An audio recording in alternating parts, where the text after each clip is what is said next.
So let's start para sa ato ang next topic nato, no. So ang ato i-discuss karon is rational expressions. So we have here the following i-discuss nato: the domain of algebraic expression, simplifying rational expressions, multiplying and dividing rational expressions, adding and subtracting rational expression, compound fraction, rationalizing the denominator or the numerator, and avoiding common errors.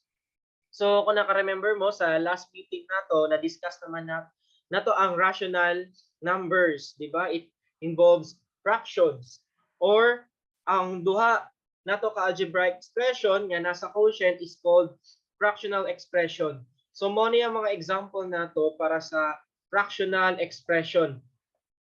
As long as naatay algebraic expression sa numerator and denominator. And ang rational expression is a fractional expression where both the numerator and denominators are polynomials. So mo to siya, nakaingon ko kabantay ta nga puro polynomials ang numerator and denominator. So the domain of the algebraic expression. So diri sa ato ang domain of an algebraic expression is the set of real numbers that the variable is permitted to have. And then a table of in the margin gives some basic expression and their domains. So we have here the example how to solve the domain. So there is letter A, 2x squared plus 3x minus 1. So there is letter A, this polynomial is defined for every x. Okay? So again, ang bantayan ramang good mo pag mangita kag domain kung naa siya radicals or naay denominator. Mora jud na kasi pag naay denominator, make sure nga dili ma-undefined. Kung merong radical sign or square root, cube root, make sure nga non-negative siya. Mo man nga tong gusto. So that's why sa letter A wala raman siya anang naka-violate. So that's why all real numbers ang pwede ana sa domain ani. Okay, sa letter B naman, as you can see, naatay denominator. So that's why kuhaon nimo ang factor unsa yung mga value sa x na maka-undefined sa denominator. So that's why you first find the factor of this, x squared minus 5x plus 5. So pag factor nimo, x minus 2, x minus 3. So that's why you can say that x is equal to 2, then x is equal to 3. Okay, syempre, pangitaon nimo unsa man ang maka-undefined ani sa x. Diba? Kay kung 2 minus 2, di ma-0 ang denominator, nakuha siya.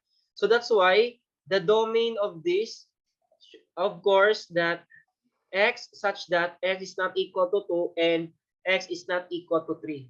So mo to siya ang ato ang domain niya.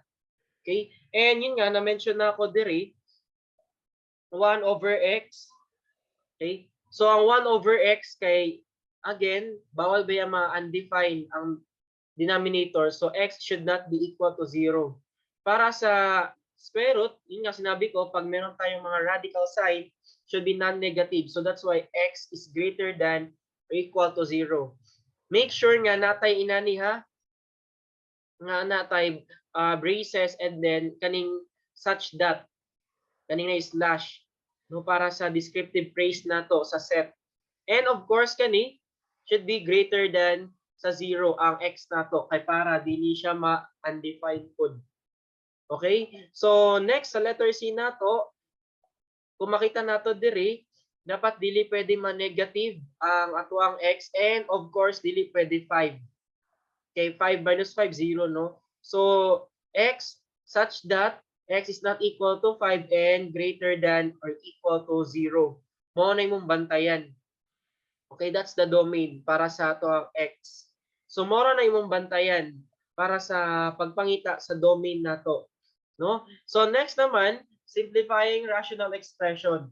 So to simplify sa rational expressions, we both factor the numerator and denominator nato and use the following property of the fraction. So as you can see man pod sa inani nga situation, AC over BC, since they have the common C sa numerator and denominator, pwede na to siya ma-cancel.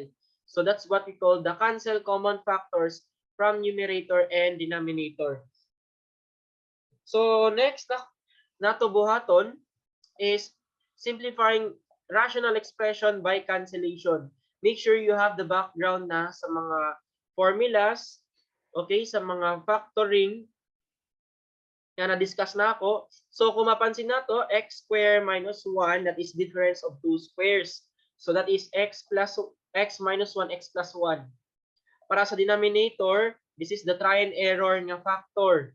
So pag factor ana, x minus 1, x plus 2. So you have to practice this ha, giyon sa pag-factor, na-discuss na ako siya last meeting. Kaya ang goal nato diri is to simplify. So pag makakita kag x minus 1 sa numerator, denominator, i-cancel na siya. And that's your final answer.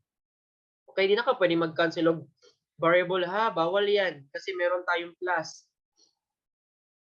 Okay, how about for multiplication and division sa rational expression? So pag naatay multiplication, okay, A over B times C over D is equal to AC over BD. Okay, so diri, multiplying the rational expression.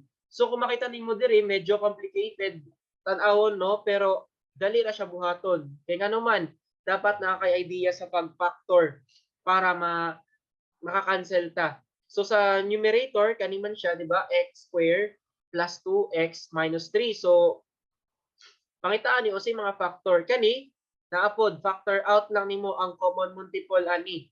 No, ang 3. Para mahimo siyang 3 factor out x plus 4 nimo. Then kani is just x minus 1, x plus 3. Then sa denominator pud nato x plus 4 square. Because ano ni siya, sum of squares. Then copy lang ang x minus 1. So pag cancel, since natay x plus 4 sa numerator denominator, makancel siya. And of course, ang x plus 1 og sa denominator pod. So nga bilin, 3 x plus 3 over x plus 4. Napay nabilin nga x plus 4 sa denominator. Okay, and that's it, the answer. Para naman sa division, kailangan sa nimo mag-reciprocal. So kung makita nimo na atay nasa right side kani nga fraction, mabaliktad siya. Then mahimo na dahil siyang multiplication sa fraction. So mahimo siyang b over c. So that is AD over BC. So how to perform that into a rational expression? So you just have to use the factoring lang jud. Mora jud na siya. Kailangan ma-master to nimong factoring kay para makasolve ka ani. Pero again, pag makita ka division, yun nasa right side ng kaning fraction, mabaliktad. So as you can see kani, nahimo siyang inani. 'Di ba? Nabaliktad ang numerator and denominator. And after that, pangitaw na dahil nimo ang factors ani. So this is the trial error na factoring. So ang answer ana x plus 2, x plus 3. Okay? And then sa denominator nga x squared minus 3x minus 4 is just kani. Okay? X minus 4, x plus 1. Okay, try and error na siya nga factoring. And also kani, difference of two squares, x plus 2, x minus 2. Mao ni sila. Okay, ako yung gidiretso ha, kay kailangan maka-practice pud mo og answer sa factoring. Okay? And then once nga makabuhat na kag mga factors, cancellation na lang dayon ka. Make sure nga na ay pagkapareha sa numerator and denominator. So mo to siya ang magkapareha, x minus 4 at saka x plus 1. So ang nabilin ra ani x plus 3 over x minus 2, x plus 1. So mo na siya ang pag-solve for rational expression sa multiplication and division. How about naman para sa addition and subtraction of the rational expression? So diri sa first na to nga situation, pag common gali ang denominator nila, pwede na nato i-add ang numerator. Okay? Yun nga na-mention ako, pag common ang denominator, you can add the numerator. You cannot do this. Wala ni siya inani ha, nga b plus c, nahimo na noong a over b plus a over c. No, wala tay inani dira. Dili na siya equal. Nga, dili ka pwede mag-magic diri ha. Kailangan familiar jud ka sa mga rules and laws nato. sa tanan algebra nato diri. Okay? Pero pag hindi parehas yung denominator, you can use the LCD or least common denominator. Okay? So sa least denominator, ang goal lang nato diri is pangitaon nimo the highest power that appears in any of the factors. Okay? So familiar man ka mo LCM, di ba? Least common multiple. The same gyapon diri, no? Fraction lang ta, mao nang ginatawag siya og least common denominator. So for the following example nato diri, natay 3 over x minus 1 plus x over x plus 2. So in this situation, wala may makuha nga ano diri, common multiple mompod, no? So silang duha ang ato ang LCD. So kung makabantay mo ang LCD, silang duha. 'Di ba? Or ang gibuhat niya diri is i-create niya ang x plus 2 sa numerator denominator and then diri pod. Or pwede pod nimo kopyahon lang ning duha. So pagsulat ana x minus 1 x plus 2. So ang technique lang ani kaning LCD nato i-divide nato sa x minus 1, pila man ang nabilin x plus 2, it times nimo sa 3, so 3x plus 2. Mao ra man ang technique ana diretso. Then copy ang plus kani siya. Okay? So ang mahitabo x minus 1 x plus 2 kani siya, i-divide nimo diri. So pag divide nimo ana ang nabilin x minus 1 times x. So ang answer ana kay x minus 1. Okay? And then pag humana na i-factor nimo siya, i-distribute nimo ning 3 at saka ang x. I-distribute nimo. So mo na makakita kag 3x plus 6 plus x squared minus x. Then copy ang denominator lang. So combine like terms lang pod ka. So nahimon lang siyang x squared plus 2x plus 6. Okay? Gi-combine na na, combine like terms. So next naman pod nato, letter B. Okay? So sa letter B is inani siya. Kung makita nimo natay x squared minus 1, then x plus 1 squared.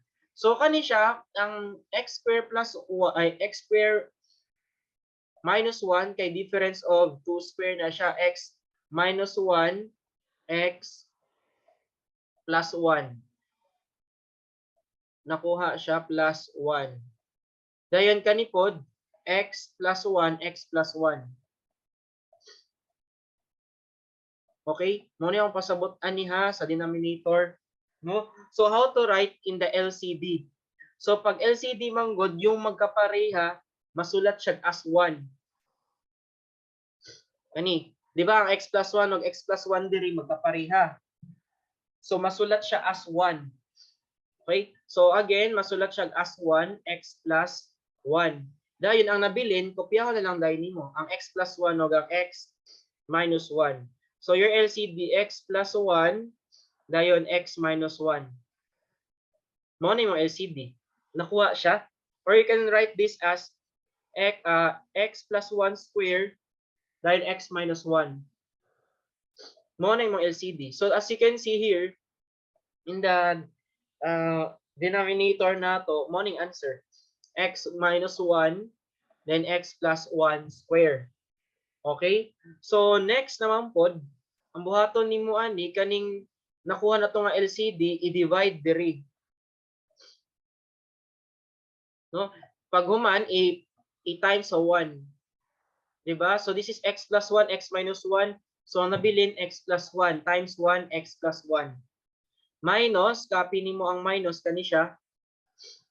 So kaning x plus 1 square, i-divide nimo siya diri sa nakuha nato nga LCD. So ang mabilin x minus 1. I-times nimo sa 2, edi 2x minus 1. Okay? Then pag human, i-factor out lang nimo ning negative 2. So distributive property, ayan, para mas masabtan, negative 2x plus 2. Di ba? Negative 2x plus 2. Then combine like terms lang dayon, Kani og kani. So the answer is x 3 minus x. Okay, so again, you have to practice lang jud kay algebra raman jud ni siya halos. Okay? And of course, para naman sa compound fraction, the compound fraction is the fraction in which the numerator and the denominator have also fractional expression. So ibig sabihin, kung ito yung main fraction natin, kani siya, kung makita ninyo ang main fraction, natay mga fractions po sa numerator and denominator. So ang gusto lang nato diri is to simplify lang jud para makuha ang final answer. So ang goal lang nimo i-LCD lang gud ni. Okay? Pwede ra nimo siya i-multiply y times 1. Diba? So diri y times 1 is just x plus y over y. Then kani pod x times 1. So mahimo siyang x minus y over x. Then i-reciprocal lang dayon ni kanina sa denominator, no? So mahimo lang siyang x plus y over y dayon times x over x minus y. Then you're done na dayon. So your answer is x times x plus y over y times x minus y. Nakuha siya. So practice lang jud mo, dili man kay siya lisod ang compound fraction manggod basta kabalo lang ka mag LCD. Okay? And another, no? So sa iyang gibuhat diri, another solution, you can create naman x times y over x times y, no, para diretso nimo. Kay since the denominator aning sa kaning nasa numerator, di ba na denominator nga fraction nasa taas. Then napoy denominator po diri nasa ubos sa fraction. So you can do that naman. The same answer. As there are so many ways to solve naman po ang algebra as long as the same tag answer. Okay? So next naman sa example number 7 for simplifying compound fraction. So kung makita nimo diri, this is 1 over a plus h minus 1 over a. So again, kuhaon lang nimo ang LCD ani kaning duhang LCD. So isulat nimo a plus h silang duhang LCD times a. Okay? Over h kani ang main fraction then h. So a plus h times a, divide nimo siya diri sa a plus h. So a times 1, a ang answer diri. Minus, copy ka sa minus, a plus h times a divided by a. So, ang answer kay a plus h times 1, a plus h. No? So, ang mahitabo diri kay a minus h over a plus a h times a. Dayon kaning man ang main fraction nato, no? This is the denominator. So, kailangan nato siya i-reciprocal. So, this is 1 over h. Okay? Cancel man ni. Di ba makatanggal man ni a minus a. So, mahimo siyang negative h. I-cancel po din siya sa numerator denominator. So, mahimo lang negative 1. So, the answer is negative 1 over a times a plus h. So, that's your final answer. Nakuha siya. So, again, you have to practice lang jud para maka-answer mo aning simplifying compound fraction. Okay? So again, how about kung naatay fraction sa exponent niya? So man mo siya pag-solve. So again, alam mo ka problema ana no basta kabalo lang ka mag simplify, no? And of course critical thinking kay analyze man gud mo ang problem, no? So ina kani ang pasabot ra ana square root of 1 plus x square na siya. Okay? Minus x square. Then kani 1 over square root of 1 plus x square. Mo ni ang pasabot. No, kay negative ba yan ni? So 1 over. Okay? Pero so kung makita nimo diri you can factor 1 plus x square negative 1 na half. I-factor factor nimo from the numerator. Okay? So that's why kung makita nimo diri kani siya, ang first term at saka second term pareha sila. Diba? Ang nakalahi lang ang isa negative, ang isa positive yung exponent niya. So pwede nimo siya ma-factor out. So pag factor out nimo, mo na ang nahitabo na dayon. Ipagawas nimo ang 1 plus x squared to the power of negative 1/2. Okay? And mo ni dayon ni siya ang nabilin. Kay kani siya, i-divide nimo siya diri. So nahimo siyang 1 plus x squared. Then kanina po, i-divide nimo siya diri sa kani ang nabilin x squared. So mo na siya ang nahitabo. No, syempre kopyahon lang nimo ang denominator. Okay? And after that,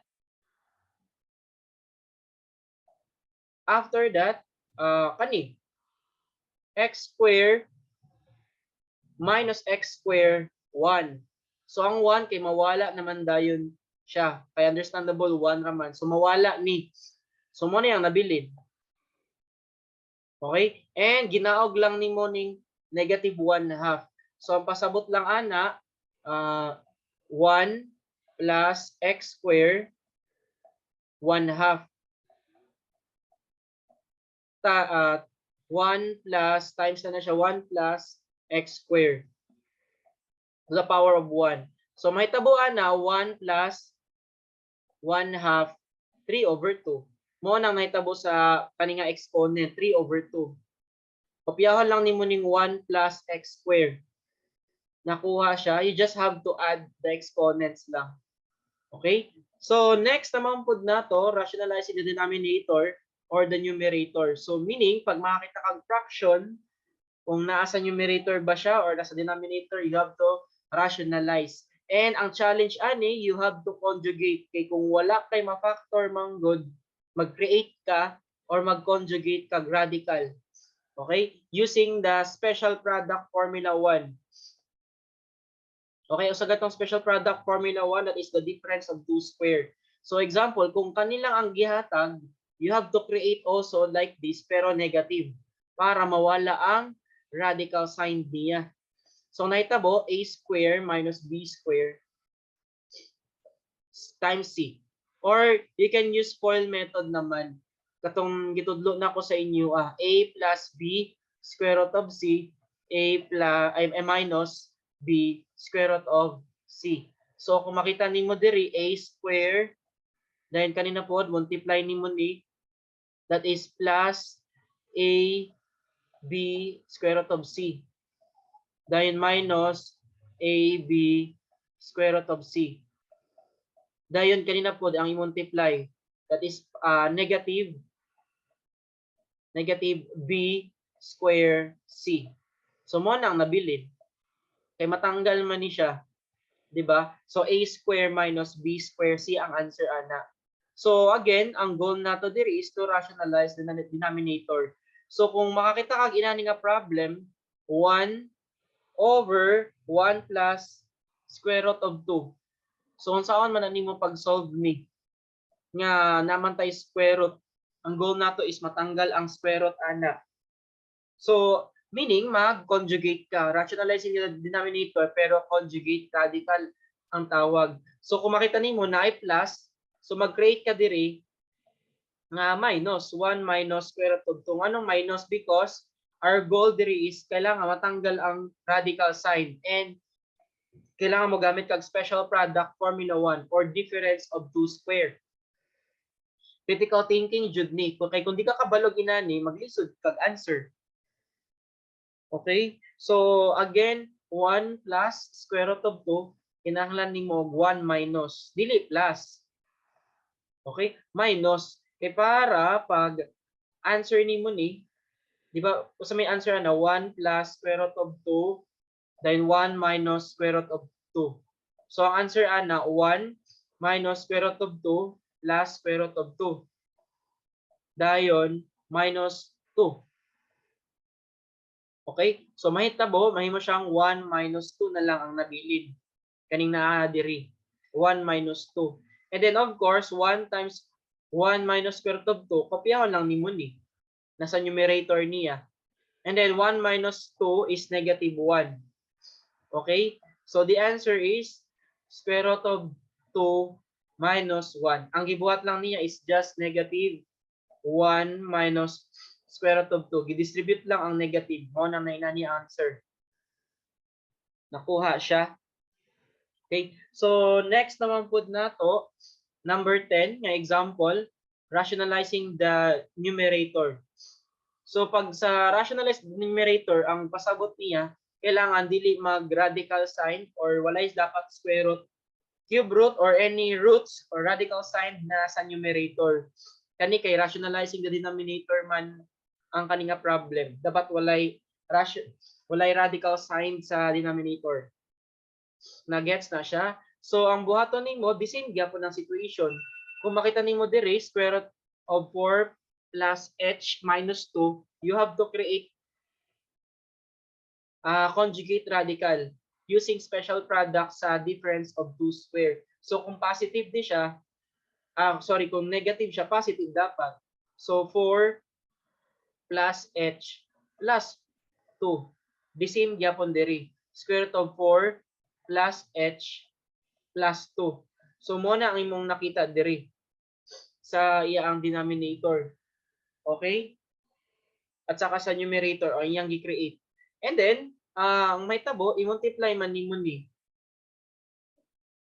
I-multiply man nimo na siya using special product, the difference of 2 square. Ang pasabot ra na 4 plus h square. Okay? Minus 2 square. O mo nang iyang nakita nimo diri. Ayaw nakabalaka ang denominator kay dili man na mao atong goal. Kopyahon lang jud na nimo na sila, i-multiply lang pud nimo. So mo hitabo h times square root of 4 plus h plus 2. Mao ra jud na siya. No? So ang may tabo, ma-cancel ni siya. Mawala ning 4 minus 4. So h na lang nabilin, then cancel na pod kani h over h. Ma-cancel na siya. So ang answer nimo 1 over square root of 4 plus h plus 2. Inanara. So again, you have to practice mo pud, not just na mag-watch lang ta ani. So kailangan mag-answer pud mo sa mga exercises na to. So again, mao ni siya ang mga common errors nato nga dapat dili to pwede buhaton. No, kay mo man ang naandam nato no, abi na to pwede ni nga i-distribute ang exponent, no, wala tay inani, or pwede mahiwalay ang nasa square root, wala na siya natudlo. The same ani, no, wala ni siya inani, or i-add ni mo ang denominator, no, wala na siya inana, kailangan mag-LCD ka. Okay? And of course kani bawal ni siya i-cancel, wala na siya itudlo, inamang good type plus. Okay? And kani pod dili pwede nga i-factor out ang negative 1 nasa gawa sa parenthesis. Wala pod ta inana. So again, there's a lot of common errors. Hopefully nga wala may inani nga buhaton nga violation ha, kay dako kay og bawas sa inyong points kung makabuhat mong inani. So that's why you have to follow all the laws and rules nato sa algebra nato ha. So again, anyway, you have to answer all of these exercises. Kaya again, diri ra mo kumukuha sa inyong assignment, quiz and exam nato. And that's it.